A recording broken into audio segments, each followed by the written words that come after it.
In 1945, Japan's hold on the Pacific during the war is hanging by a thread. Every day, more and more battles are lost and hundreds of soldiers keep dying. During a serious discussion of the situation, Commander Ishii of Unit 731 shows his water filter to his superiors. He pees in it in front of everyone, then he puts the filter on the table to reveal clean water made from his urine. To everyone's shock, he even drinks it. Ishii thinks they must ignore the Geneva Convention and use biological warfare like plague-infested fleas and rats to win the war. In February, Ishii's idea is approved under the name Operation Cherry Blossoms at Night. Unit 731 abandons all other projects and only produces plague-infected animals plus their antibodies. In China, Wang introduces himself to a group of foreign traders as the infamous man who escaped from prison. He shows them Ishii's water filter and asks them to replicate it since people are desperate for clean water because of the plague. When a man asks if the filter really works, Wang pees in it and fills a cup with the resulting water. Before he can taste it, Japanese soldiers burst into the room. Wang throws the water at them and tries to escape through the window, but a soldier knocks him out. Moments later, Wang wakes up in a train full of prisoners with a bag over his head. In the most important cart, Ishii and his daughters are being entertained by a magician named Sun. Soldiers Ikitsawa and Yoshikawa secretly take pictures of the trick. When the train reaches the station, the prisoners are unloaded and taken to a camp, where they're forced to listen to a speech about Japan's supremacy. When Baksuin desperately tries to reunite with his wife Suxian, the soldiers immediately knock him down. Wang notices that an old guy has lots of money and takes a few bills, saying he has contacts who can save them. The old guy puts the rest of the money in interpreter Sergei's boot, explaining that he and his family are just performers. However, the soldiers still separate them and send them away in different groups, men on one side, women on the other side. The men enter a corridor and Wang gives Baksuin the money, saying that's the only thing that can get him his wife back. Everyone is forced to take off their clothes and enter a bathhouse, where they're hosed so hard that they fall into the pool. The money ends up floating in the water. At that moment, the guys hear screams and gunfire. Suddenly, a bunch of Soviet prisoners burst into the bathhouse and close the door. A guy stays behind to barricade it while the others try to escape through the back door, but it's locked. Then the Soviets take off their clothes and get in the pool. They also share their names, asking the Chinese to remember their last act of deficiency. Unfortunately, the Japanese troops burst in too and Imamura shoots the guy at the door. Then she threatens the other Soviets, but Sergei translates it differently to warn his countrymen. Imamura senses he's changing things and kicks him down. Wang interrupts her to translate what Sergei said, revealing he can speak multiple languages. Imamura steps back when someone rises in the pool. Ishii has been there all along and now gives Imamura her next mission before leaving the room. Afterward, the prisoners are taken to their cells. Baksuin, Wang, and Sun end up in a cell with Kunshan, who has drawn crosses on the wall and has a rat. Wang tries to befriend him, but Kunshan ignores him. Then he moves his pillow to reveal a hole, through which the rat runs to reach the women's cell. There, a young girl takes the rat's bow and adds it to her collection on the wall. The next morning, the prisoners are given food through a small window and told that they can leave when they're cured. Wang remembers what the Soviets did and shares his name, wanting to keep a sense of self. Baksuin does the same and shares that Suxian is a doctor and pregnant. Sun also introduces himself and points out that if the Japanese wanted to kill them, they would have already done so instead of feeding them. At that moment, two guards come to take Wang away. He jumps on one of them to start choking him, causing Baksuin to pee his pants in fear. The second guard hits Wang in the head to knock him out. When Wang wakes up, he's strapped to an electric chair. There's another prisoner who has been there for longer and keeps getting tortured with electric shocks. Imamura explains that this happens to those who don't obey and stares at her collection of torture tools before grabbing a burning fire poker. She brings it close to his face, but he stops it with his foot. Afterward, Imamura takes Wang to the screening room, where she explains she only cares about his language skills.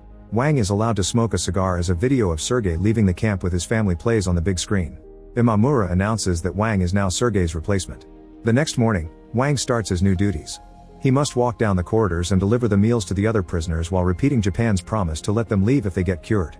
Different sections of the prison have people from different countries, so Wang must change languages accordingly. His routine is interrupted when a beautiful woman with some priests enters the corridor.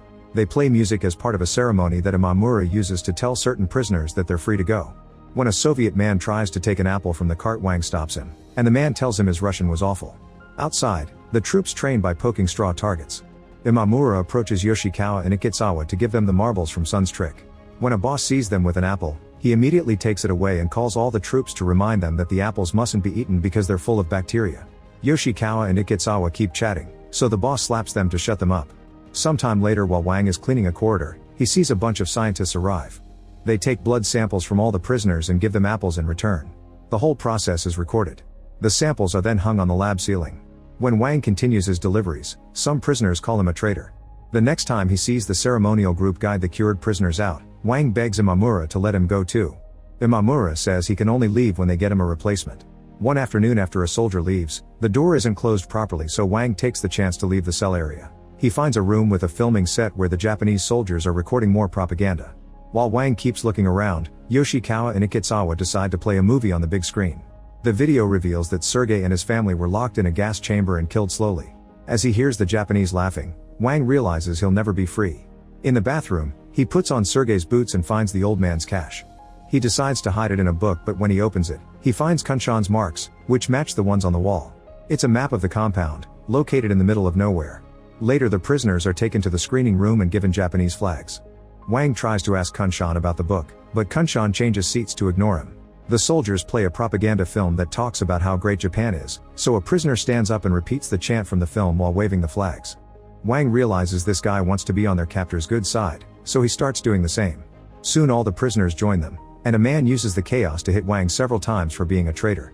In May, the United States bombs Tokyo, and Ishii receives orders to accelerate his plan. Dozens of prisoners are infected with the plague, and the lab continues producing rats and fleas, which are sent out in crates. One afternoon Wang's head is covered with a bag and a soldier spins him around to disorient him before pushing him down a corridor.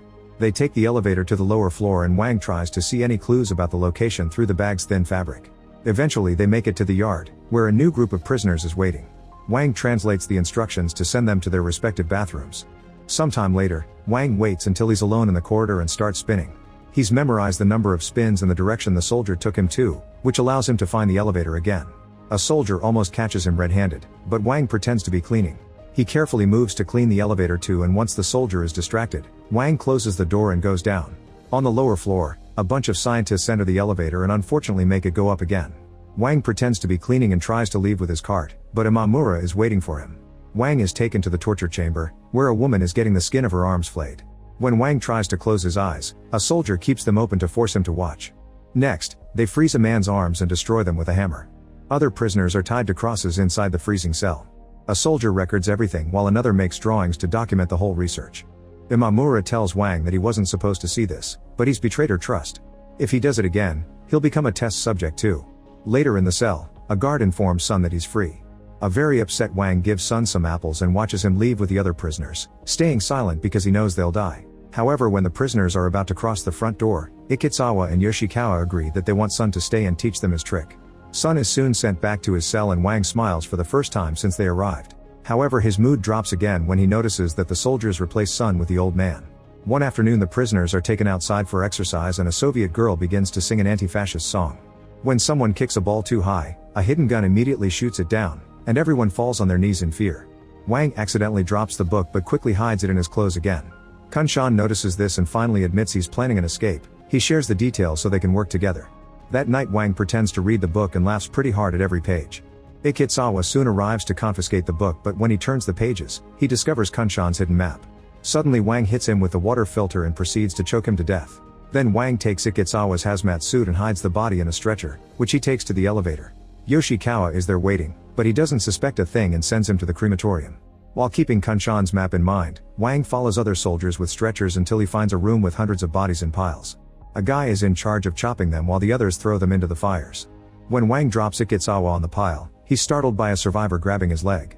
The guy warns him that leaving through this door is dangerous because it's full of guns outside, so Wang decides to go back to his cell and destroy the hazmat suit to throw it in the toilet. Meanwhile Kunshan sends the rat to the women's cell. At that moment Suxian wakes up and is shocked to find Imamura sleeping next to her. After Imamura leaves, Suxian tells the rat not to look for the girl because she was taken. The rat returns to Kunshan, who notices that the bow is still on and realizes what it means. At that moment, Ikezawa's disappearance is finally noticed and the alarm starts wailing. Kunshan doesn't want Sun to be tortured, so he covers the boy's face with a pillow and tries to smother him for a quicker death. However, Baksuan interrupts him when he starts begging for his life. Soon all the prisoners are lined against the corridor walls while the soldiers search the rooms. Each prisoner is called by his number, but Kunshan yells that he wants to be called by his name.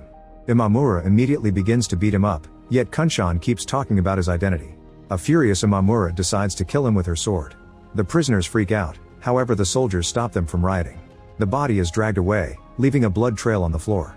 Wang manages to close Kunshan's eyes as a final goodbye. The next day Wang has to clean all the blood while watching the ceremonial group leave with more prisoners. Sun begs Wang to keep working on the plan, so Wang thinks about what he's learned. He overheard soldiers talk about a Japanese holiday on July 2nd, which would be the perfect day to escape. As days pass, more and more prisoners get sick with the plague. In the lab, a desperate man wants to save his wife and a soldier stops him, so the man bites him. Another soldier quickly grabs a sword and chops the arm off to stop the illness from spreading. When new prisoners arrive, Wang tries to learn the date, but they give him different answers. Then Imamura surprises him by asking him to clean the classroom where Ishii's daughters are brainwashed every day. In the evenings, Sun and Boxuan use toilet paper to write messages that they send to other prisoners on Kunshan's rat, informing them of the escape plan. Boxuan also chooses a name for his baby, so Wang sends it to Suxian by carving it on an apple. Sometime later, a sick woman is brought to Suxian's cell.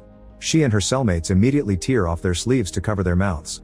When Wang walks by, she asks him for a few ingredients to make a remedy. In the corridor, a plane made from money falls on the ground and Yoshikawa rushes to grab it. However, Wang steps on his hand and brings him to the cell, where Sun throws the money around to keep Yoshikawa in a trance. Wang takes his key and enters the storage room to steal everything Suxian needs, but he can't find sulfur. Suddenly a wall moves and Ishii's daughters come out as they chase their rat. The girls tell Wang that if he helps them catch their pet, they won't tell their father he was there. Wang moves fast and manages to catch the rat, so in return the girls tell him that sulfur is in bullets. In the cell, Sun gives Yoshikawa all the money and he snaps him out of his trance. Wang gives him back the key before Yoshikawa runs away with all the money. At the same time, Suxian burns the sulfur from the bullets to create a fog, then she mixes the other ingredients. After she gives the medicine to the infected woman, her cellmates throw the sulfur in the air and set it on fire to simulate fireworks. Ishi sees all this from a window and scolds his team because an average Chinese woman was able to fight the plague faster than them. 3 days before the escape date, Wang is taken outside where Ishi is making prisoners play tug of war. Losers will be allowed to leave, meaning they'll get killed. Boxuan and Sun must compete against each other, and Boxuan easily overpowers the boy. However, he only wants him close to tell him that he hid a key in the rat's hole. Then he lets go of the rope, giving up. On his way out with the other losers, Boxuan asks Wang to take his wife during the escape. Afterward, Ishi helps the girls bury their dead rat. The next day, Wang is taken outside again to receive the new prisoners. However, a scientist complains because most of them are sick, so they aren't useful for the experiments. The following day, a few prisoners are put inside a special cell with a bunch of rats, which immediately go crazy. Seconds later, the scientists inform Ishi that they've finally developed a virus with a negative rate that exceeds 90% and the corresponding vaccine. On the day of the escape, most of the Japanese leave the compound to celebrate the Yamakasa festival in town. In the corridor, Wang drops some apples on purpose as a distraction. When a suspicious guard confronts him, Wang presses his face against his chest to suffocate him. A second guard sees him and yells for help, so Wang smashes his head on the door to knock him out. When a third guard appears on the stairs, Wang rushes to make him trip and the guy dies when he breaks his neck. Afterward, Wang visits every cell and leaves apples with carved words. Sun finds the key in the rat hole and escapes from his cell to open all the others. Soon all the prisoners are coming out, including Suxian, who finds a pair of baby shoes that Boxuan made with toilet paper. 2 more guards arrive, but when they see the huge number of prisoners in the corridors, they immediately run away. The prisoners encounter other guards on their way out, but they fight them and bring them down, stomping on them as they keep running. Other soldiers arrive with hoses and spray them with freezing water, but they're quickly brought down as well. The group then takes the elevator to the main floor, and as they run, Wang remembers the warning from the guy in the incinerator and imagines his friends getting killed. This distraction causes him to forget the way. Wang decides to split the group. Sun will lead the group down one path, while he and Suxian take the other. In the next hallway, Wang and Suxia see all the people being tortured in different rooms. Some prisoners are frozen or burned to death, others get acid on their arms, a man is getting his organs ripped, and another one lost their face and is now being chopped. Wang puts on a hazmat suit and sneaks Suxia into the incinerator by hiding her in a cart. However, she climbs out when she sees Boxuan on the pile of bodies. She tries to approach him, but Boxuan dies after seeing her. Then Wang drags Suxia's hand and drags her to the door, only to find Ishi and his men waiting on the other side. Afterward, Suxia is taken to a lab filled with fetuses in capsules. Wang is forced to watch as the scientists cut Suxia's belly to get her baby too. His sheer terror makes his forehead pound on the window several times, covering it with blood. Then Wang collapses as he breaks down. While the baby is given the mark of Ishii's daughters, Imamura floats in one of the lab capsules. She has the mark too and remembers enjoying the way Suxia sang to the girl in her cell. Sometime later, the compound starts building bombs filled with infested fleas. To test it, they take the prisoners to the middle of a field and tie them to crosses around a pit. A few Japanese soldiers sit among them and are given the vaccine. Then a balloon appears above them and opens fire. Refusing to give up, Wang struggles with the rope until he manages to free himself. As the bombs release the fleas, Wang quickly frees Sun and together they run around to release the others. When the vaccinated men realize what's happening, they immediately try to stop the prisoners and a vicious battle ensues. The prisoners clearly have the upper hand thanks to their numbers, but unfortunately more Japanese soldiers arrive and open fire as they form a circle around the pit. Any prisoner trying to run is now forced to step back. Some of them try to fight these soldiers too, only to meet their lethal flamethrowers. Some victims are pushed into the pit while others catch on fire. It's an absolute massacre, and the Japanese higher-ups just watch from their tent as if it was a normal show. In the evening, all the bodies are thrown into the pit with ash to bury them. Sun soon wakes up and finds Wang, who hugs him to protect him from the ash. Then Wang puts Sun on his shoulders and they start climbing the pit, however Sun slips and falls on the pile of bodies. At that moment the others also wake up and form a pyramid against the wall. Wang and Sun climb on them while hearing them proudly yell their names. The duo eventually reaches the top where a soldier is waiting. Sun grabs the man's leg and pulls himself up, causing the soldier to fall into the pit.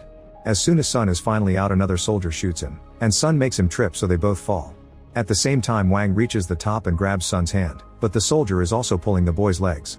Wang doesn't have enough strength to save Sun, who lets go of their hands and causes the pyramid to collapse. All the bodies fall back into the pit and Wang can only watch, feeling helpless. When he tries to run away, a soldier shoots him too, leaving no survivors. Eventually Japan loses the war and the compound is bombed under Ishii's orders to keep all the experiments secret. Ishii escapes on a plane with his daughters, Suxian's baby, and all the documentation. Once he arrives at his hometown, he organizes a fake funeral for himself to evade trial. Later the USA grants Ishii and his men immunity in exchange for all the data from the experiments, so Unit 731 is never punished. Make sure to subscribe and turn on notifications so you can watch more videos like this. Thanks for watching.